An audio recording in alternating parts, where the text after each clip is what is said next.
Welcome to this webinar on endpoint management through Zendesk.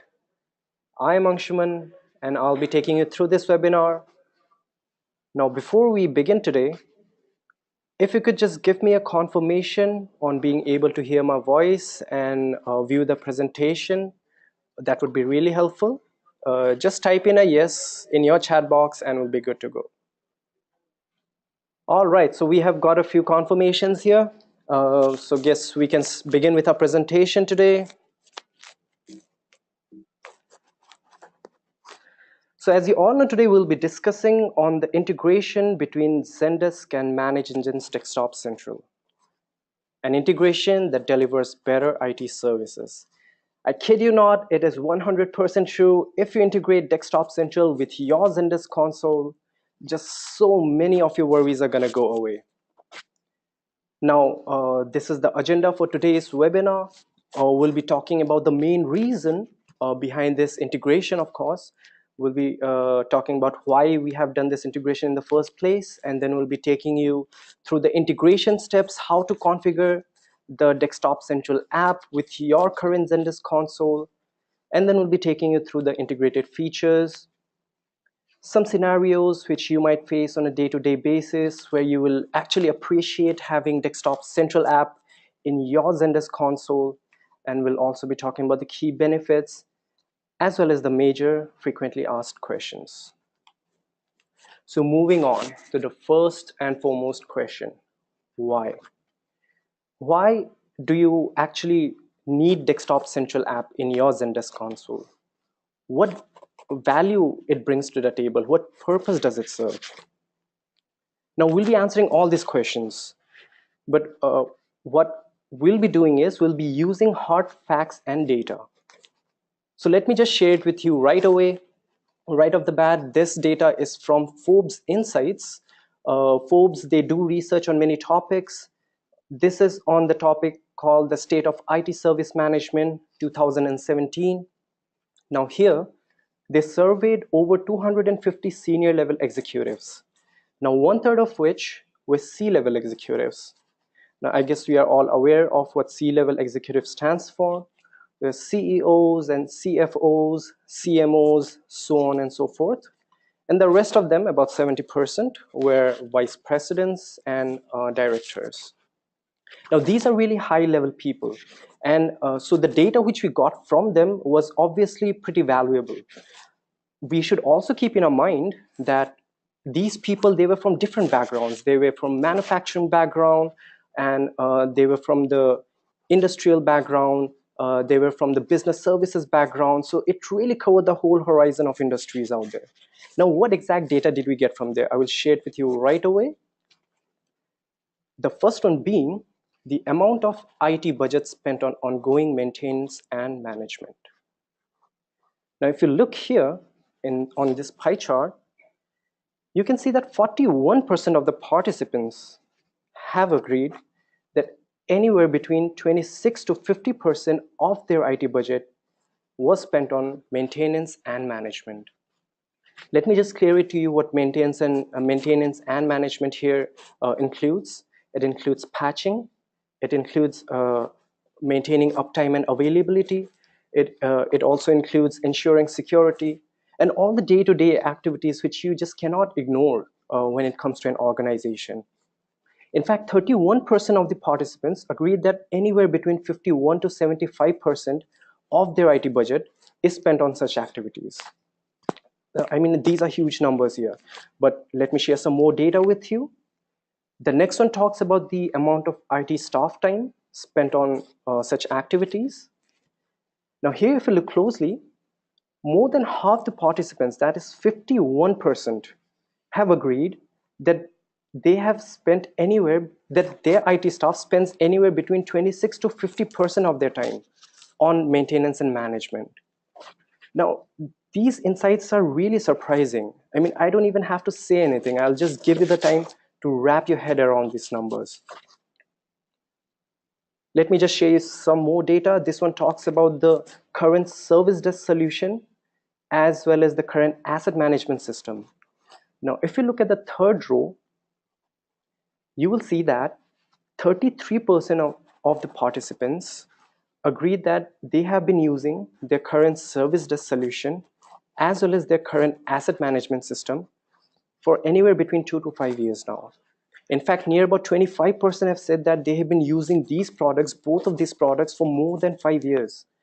So what does this tell us? That anytime you adopt any of these solutions, whether it's a service desk or it's an asset management system, it's pretty much given that you'll easily be using it for more than 2 years now. In fact, you can actually stretch it to more than 5 years in many cases. So there was some other data which we got from Axelos. It's a UK-based firm. Their research paper was titled "The Future IT Service Management Professional," where they surveyed around 330 ITSM professionals. What data did we get from there? They said that 76% of the participants saw a growing need for coordination of service provided by vendors. That means they want vendors from different planes to come together and work together. Now, you must be wondering where exactly I'm going with this data. I know I threw a lot of data in front of you in a short amount of time, but let me just summarize it all together. Forbes told us that the two most used products in an organization is a help desk solution and an asset management system. Through Forbes, we also got to know that you spent a huge amount of resource, as well as you spent a lot of time in maintenance and management activities. Whereas Axelos told us that ITSM professionals want different service providers to come together, to different organizations from different vendors should come and work together so that they can get what they want. So what's the common denominator here? It's pretty simple. If you merge both help desk and asset management system, you can not only save a huge amount of resource and time, but you can also be you will also be able to provide what these ITSM professionals need. But why should we stop only with asset management? Just imagine the possibilities if you could have all the endpoint management features right on your help desk console. Yes, I mean, you could do so much more, and you will, at the end of the day, have a happy user.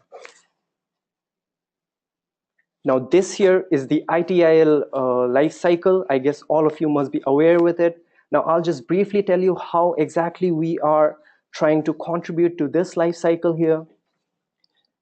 The service design, well, the scope of service design is not limited only to new services, but it also includes any changes and improvements necessary to increase or maintain value to customers, such as improving service levels.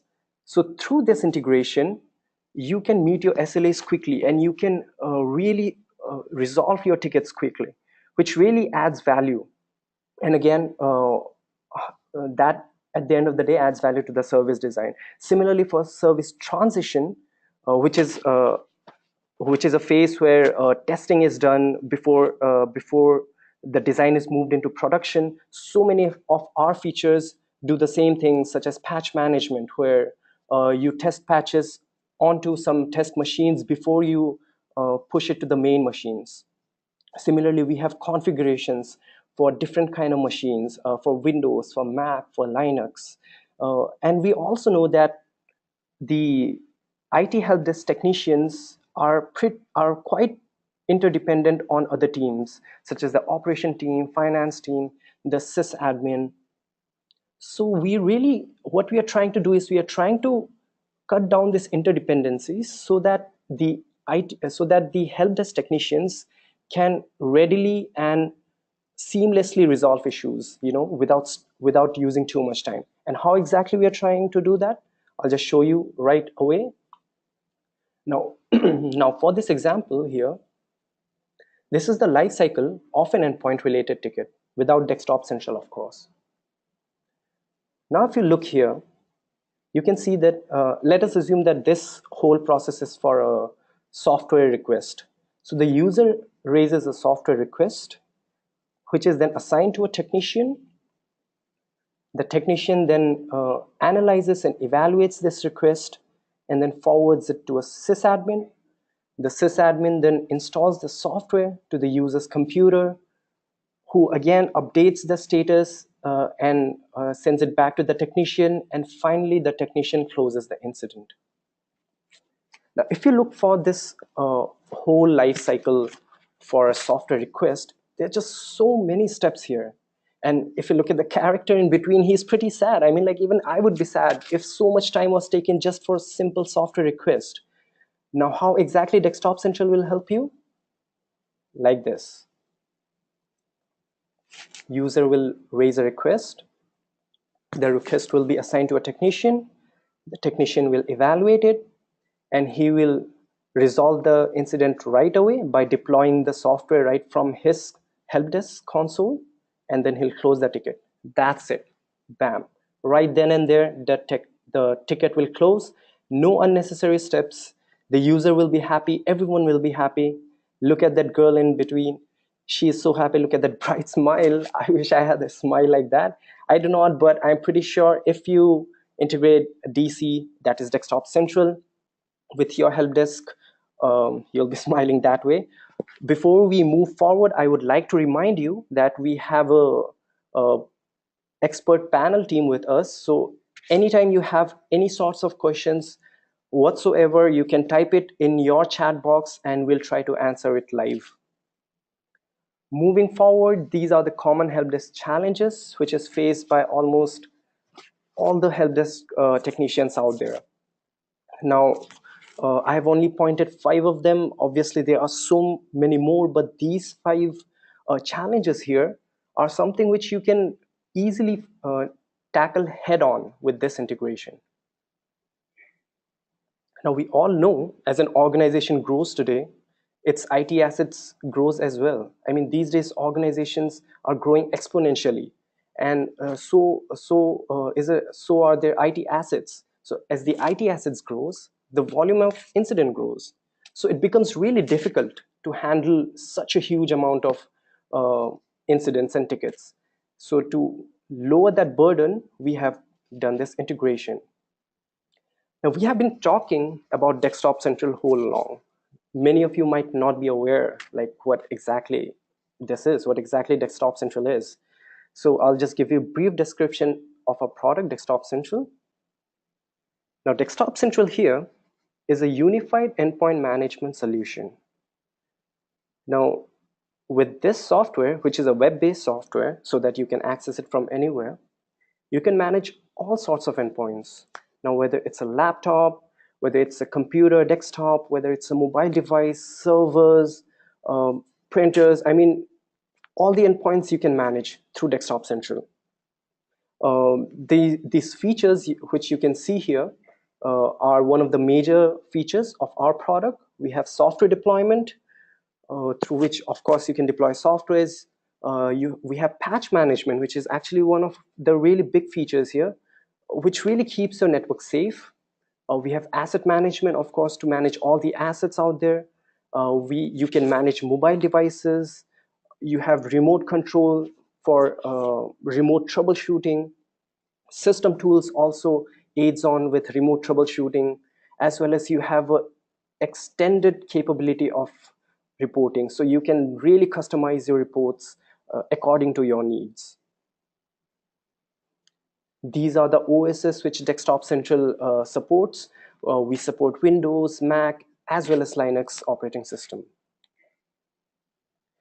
Now, coming to the main part, how to download and install Desktop Central, that is DC, and configure it with your Zendesk console. I'll show it to you right away. Now here, this is your Zendesk console. I'm assuming that all of you are Zendesk users here and you must be familiar with this console. Everything is pretty neatly laid out, intuitive UI. We currently do not have any apps installed, so what we'll do is we'll go to the marketplace, which will take us to the Zendesk apps directory, and we'll search for Desktop Central. All right, typing desktop is more than sufficient. There you go. This is our app, Desktop Central. If you scroll down, you can see all the description, all what you can do. Obviously, it is not limited to just this description. You can actually do so much more through this integration.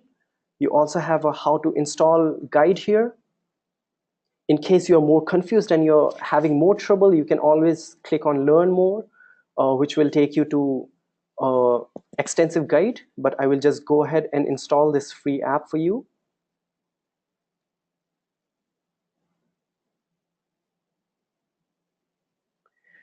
Okay, so this brings us to this dialog box, which is pretty much common for almost whichever app you install from Marketplace.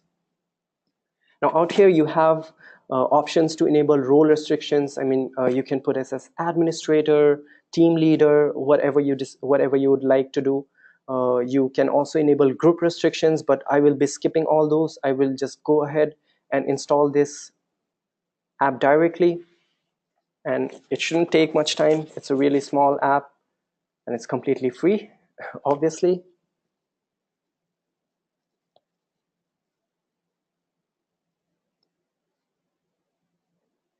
All right, we are good to go.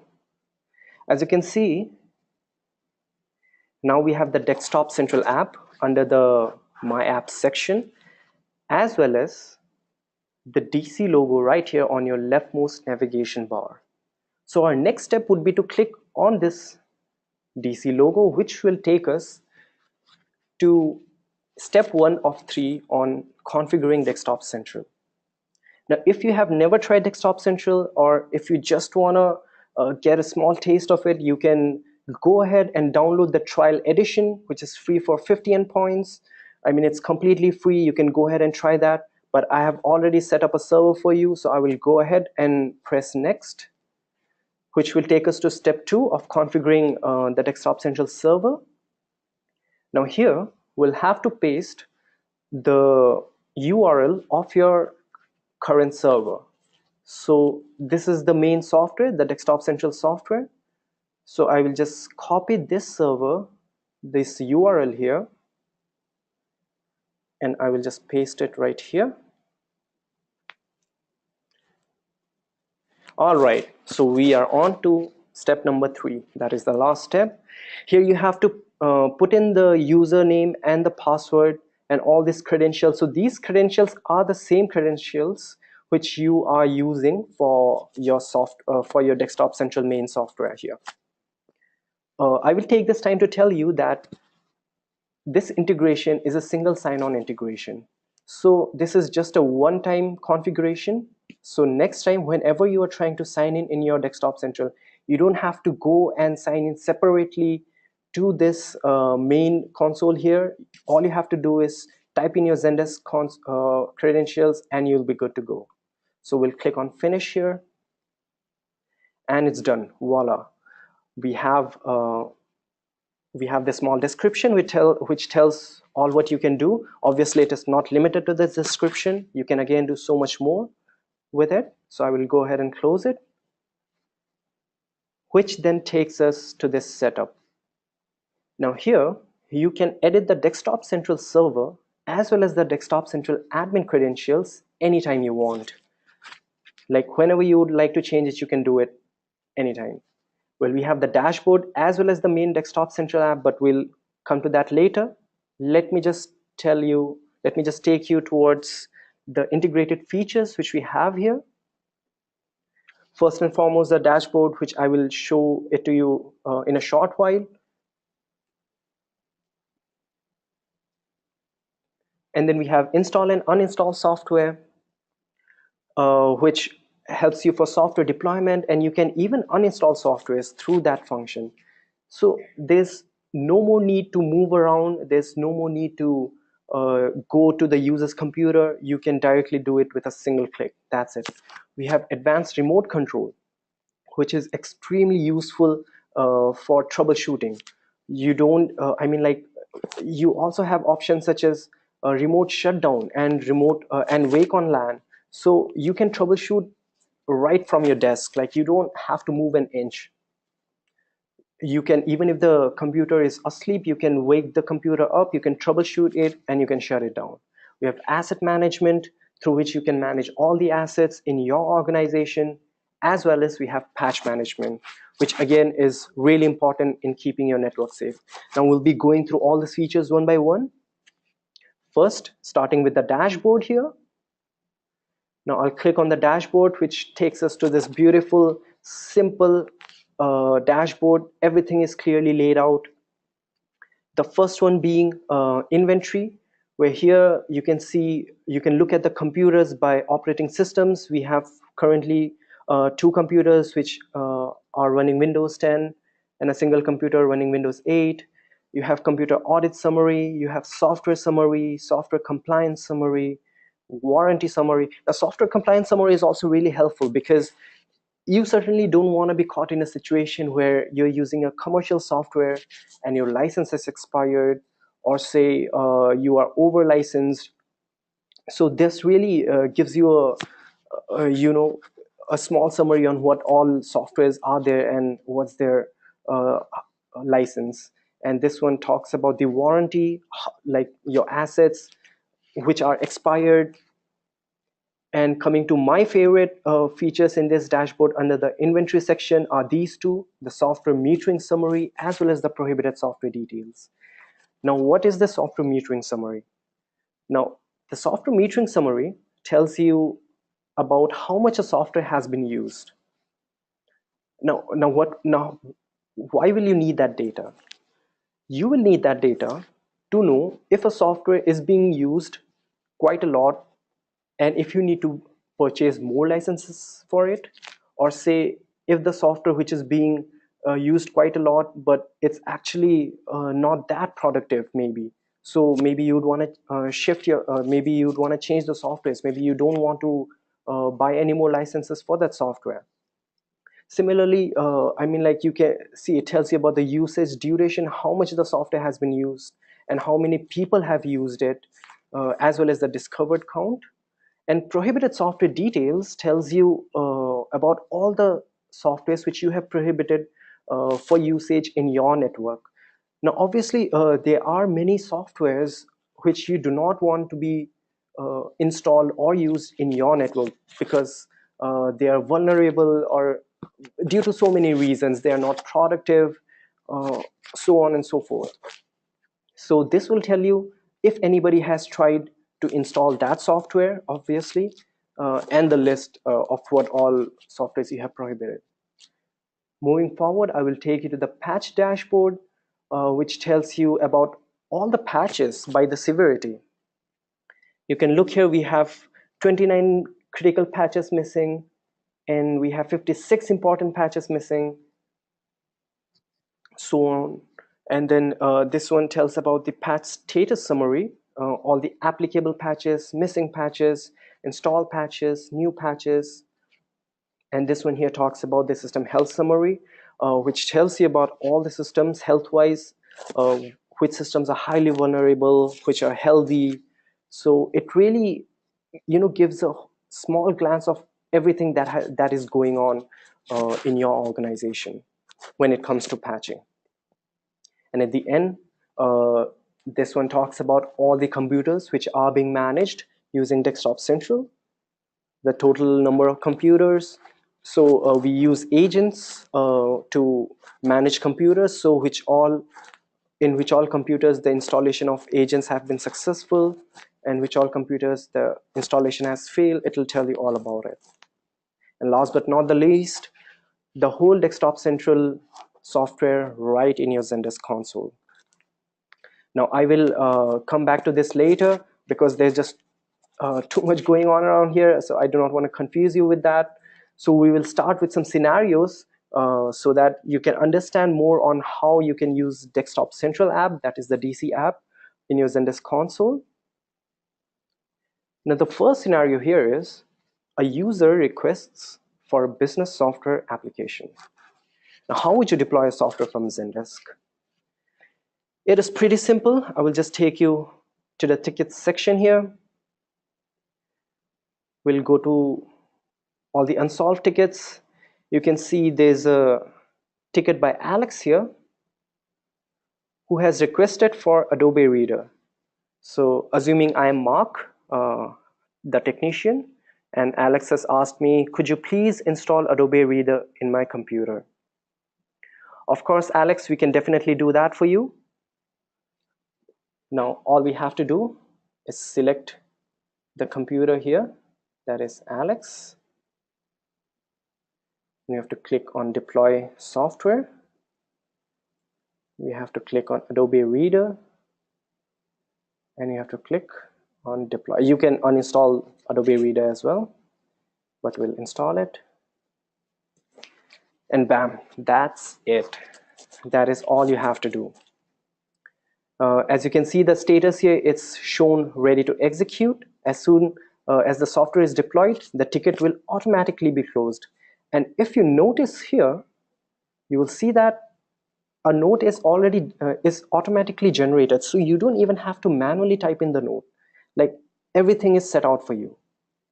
Now a disclaimer here, I would like to say that when I deployed Adobe Reader, I have already, like, I had created that package already right here in Desktop Central.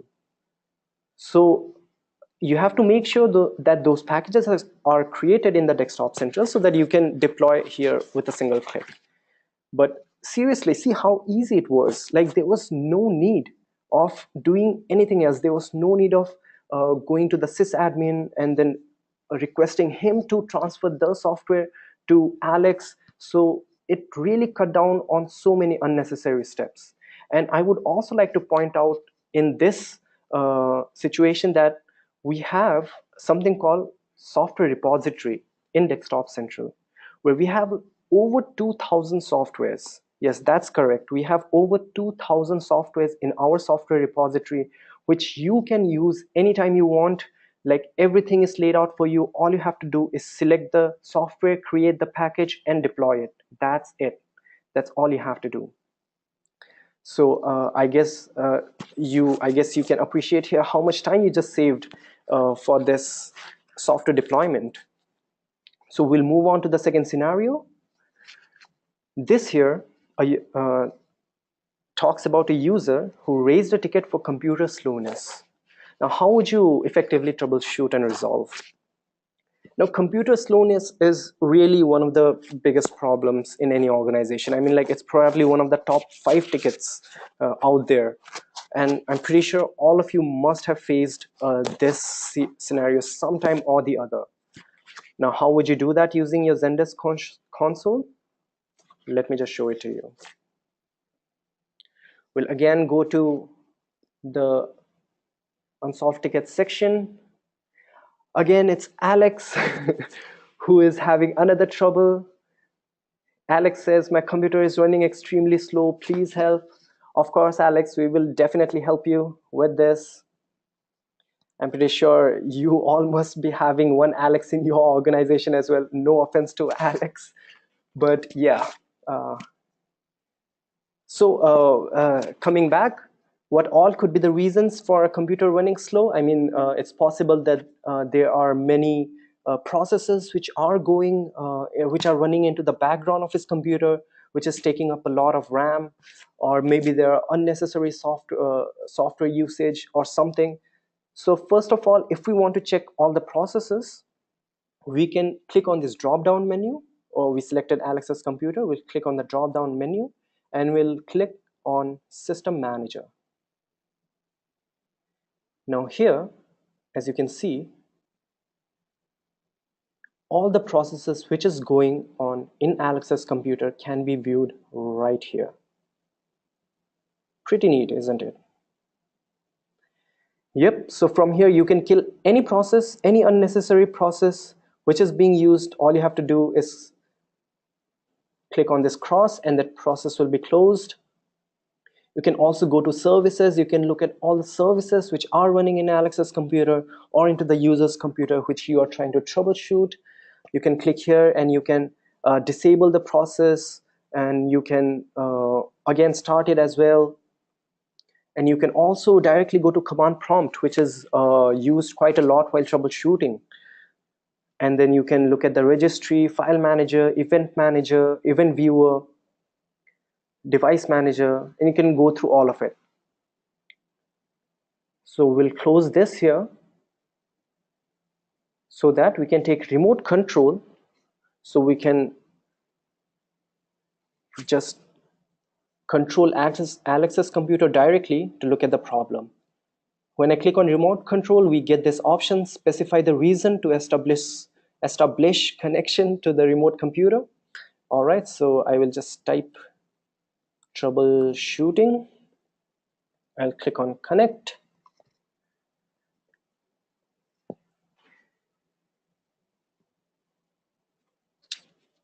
And this is Alex's computer right in front of you. Pretty cool.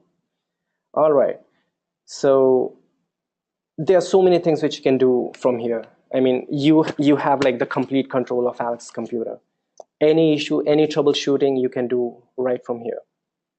As you can see, you can blacken the monitor so that the user doesn't get to see what like if there are some confidential things which you have to do. You can completely blacken the monitor. You can disable input for the user, and or you can just look at it on a view only mode. You also have quick launches. You can directly go to command prompt, control panel, device manager, display settings. Let me try going to the control panel. Voila, that's control panel right in front of you. If you want to uninstall any program, you can do it right from here.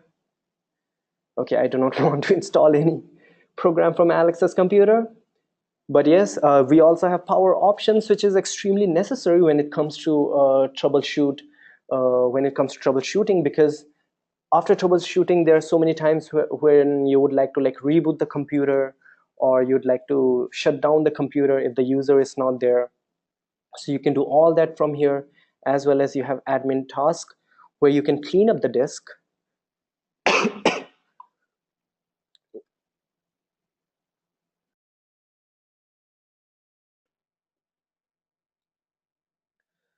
Yeah, so where you can clean up the disk directly, you can configure disk cleanup also, because so many times it's possible that the disk is like completely filled up, or it hasn't been defragmented. So you can directly do all this through through the options here. And that's it. I'm assuming that we have done all the troubleshooting and Alex's computer is all well and good now. So we'll close the remote control here. So now you can, as you observe here, we have got an option to add a note. So we'll tell Alex that the issue has been resolved. Cheers. And we'll click on solved.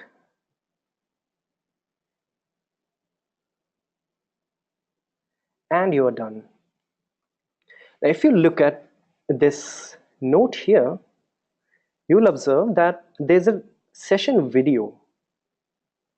So this whole remote control which I took, I mean like this whole session of taking control of Alex's computer and trying to troubleshoot, this whole thing is actually been recorded, and you can actually download it, that whole session.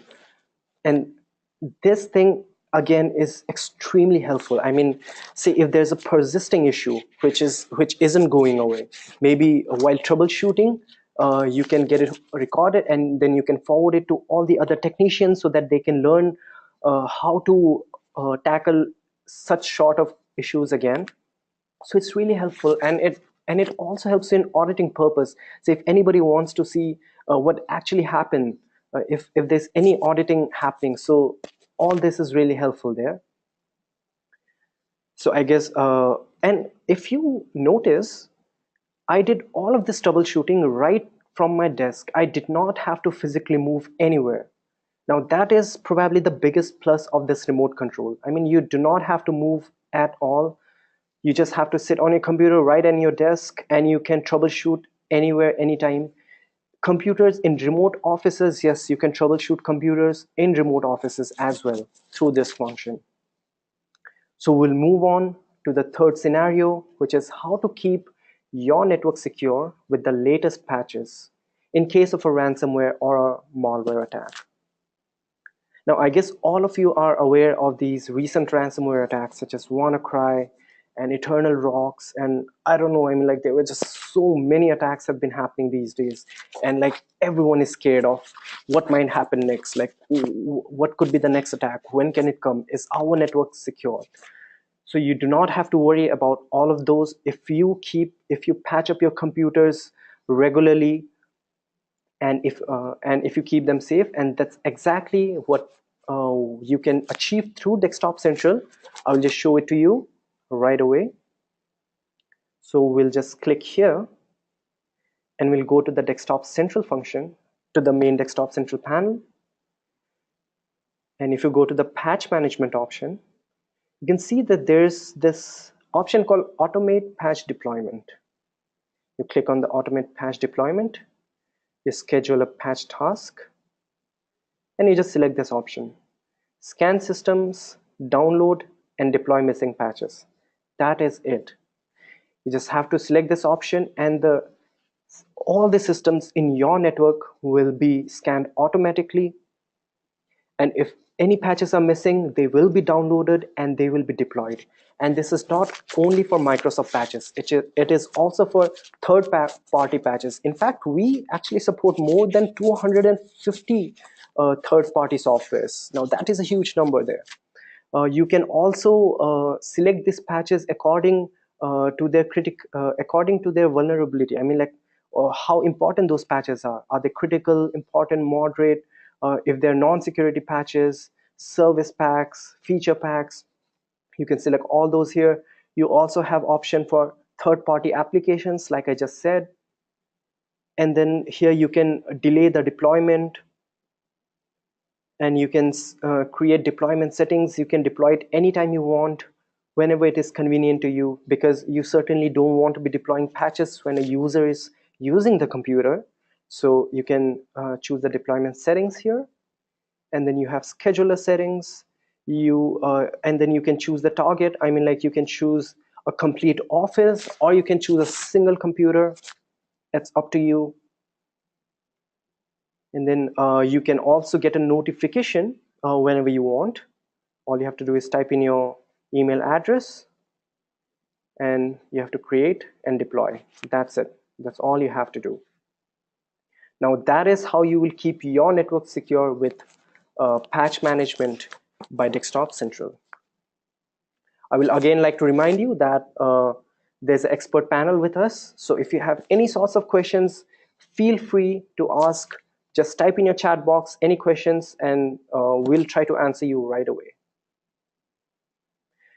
So what are the key benefits? I guess it's pretty clear now, but I will just go over this really fast.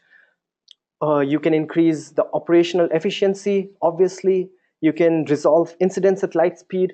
Okay, maybe not exactly at light speed, but pretty much close. And then you can meet SLAs. There's a single sign-on facility, which is extremely important, because you don't want to be signing in separately into two different softwares. You know, you certainly don't want to have 10 different softwares. There's just one single sign-on. Just sign in your Zendesk console, and it'll be good to go. You can automate, as well as you can enforce change management procedures. Now, coming to the frequently asked questions. Question number 1.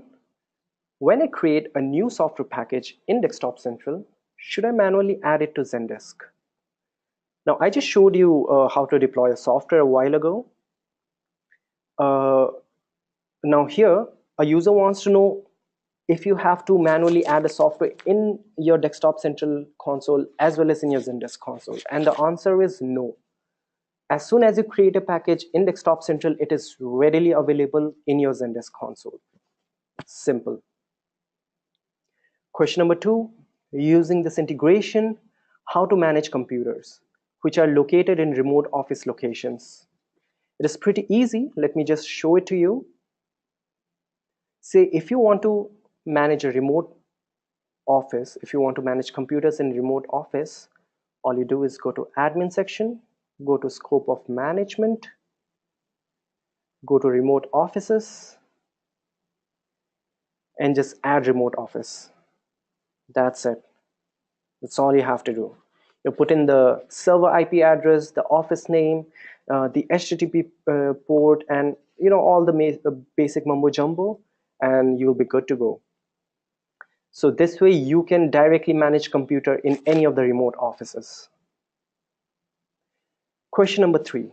Due to some business reasons, we are unable to host Desktop Central server in our own network. Is there any alternate solution? Yes, there is. Desktop Central, that is, can be hosted in Amazon's, that is AWS Marketplace, as well as Windows Azure Marketplace.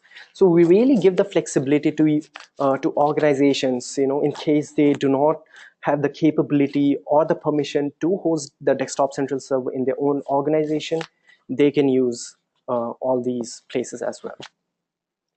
Question number 4 is, can a Zendesk technician receive alerts from Desktop Central? Yes, they can. Let me just show you how. So actually, you can get a Zendesk user can get so many alerts from Desktop Central. But let me just go to the help desk settings in the admin, and from here, if you type in, all you have to do is type in your help desk email address here, and then you can get all sorts of alerts right in your mailbox. You can even get alerts with screenshots and all if the user wants to send a screenshot or even a video. And yes, GDPR compliance, we are compliant with GDPR, in case you are wondering. And then we have you can put alerts according to that. You can add more alerts. I just have a few right here. Need a test machine, install OS patch, unable to send and receive mail. So you can add all sorts of alerts here. Question number 5, is this integration a first of its kind by Desktop Central? And the answer is no. We have actually done this integration with so many help desk out there, so many different products. We have integrated with ServiceNow, with Service Desk Plus, with Jira, as well as Spiceworks. And let me tell you, the users are extremely happy. So you just go ahead and start leveraging all the features of Desktop Central right away. If you like this webinar, please rate anywhere from 1 to 5. 5 will be the best, obviously, 1 being meh. And thank you so much for taking out your time for this webinar. I hope you enjoyed it. I hope it really told you all what you can do with this integration. If you want a personalized demo, please do let us know. Contact us anywhere, anytime. We'll be right there for you. Thank you so much.